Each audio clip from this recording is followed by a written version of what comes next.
مساء الفل عليكم أو صباح الفل لو بتتفرجوا بدري عليا في أول حلقات برنامج. تخيل كده، في الحلقة الأولى هنبدأ بسؤال بسيط لكن غريب شوية. تخيل كده لو العالم كله فجأة بقى أبيض وأسود. والله كل حاجة حوالينا من غير ولا نقطة لون، هتحس بإيه؟ خليني أخدكم كده معايا في رحلة خيالية شوية.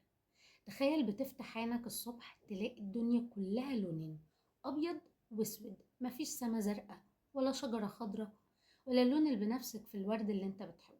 حتى هدومك مهما حاولت تنسقها هتبقى لونها يا أبيض يا أسود. هتحس بإيه؟ الدنيا هتبقى أهدى؟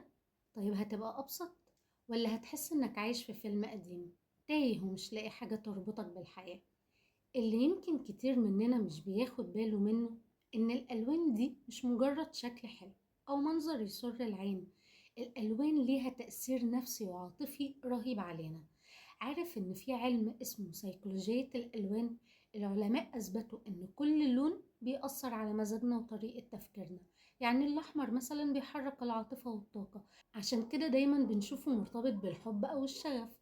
أما اللون الأزرق بيرمز للهدوء والسكينة، والأصفر لون التفاؤل والطاقة الإيجابية. وعشان كده لما الشمس بتطلع بنحس إن اليوم كله هيبقى أحسن. تخيل بقى إنك عايش حياتك من غير التأثيرات دي كلها. يعني الشمس موجودة بس لونها مش أصفر، والبحر هادي لكن مش شايف زرقانه.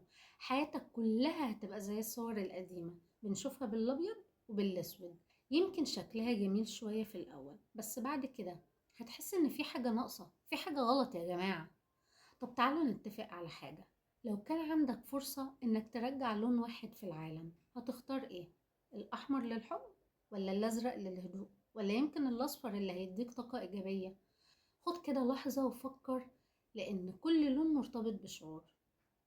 اخترت خلاص؟ طيب هل لو انت اخترت اللون ده معناه انك بتضحي بباقي الألوان التانية؟ عارف ان الألوان بتعلمنا ان الحياة مش أبيض وأسود؟ الحياة مليانة درجات وأطياف، وكل لون بيضيف لمسة جديدة ليها.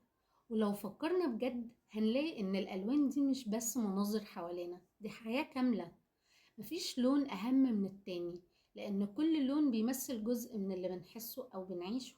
وفي النهاية كل لون حوالينا له معنى وله تأثير في حياتنا، حتى لو احنا مش بنلاحظ ده كل يوم. الألوان دي نعمة كبيرة يا جماعة. تخيل كده العالم من غيرها، مش بس شكله كان هيبقى مختلف، حياتنا نفسها كانت هتبقى ناقصة. وعشان كده المرة الجاية لما تيجي تبص فيها على حاجة بألوان مبهجة، افتكر إنها أكتر من مجرد شكل جميل. افتكر إنها الحياة نفسها.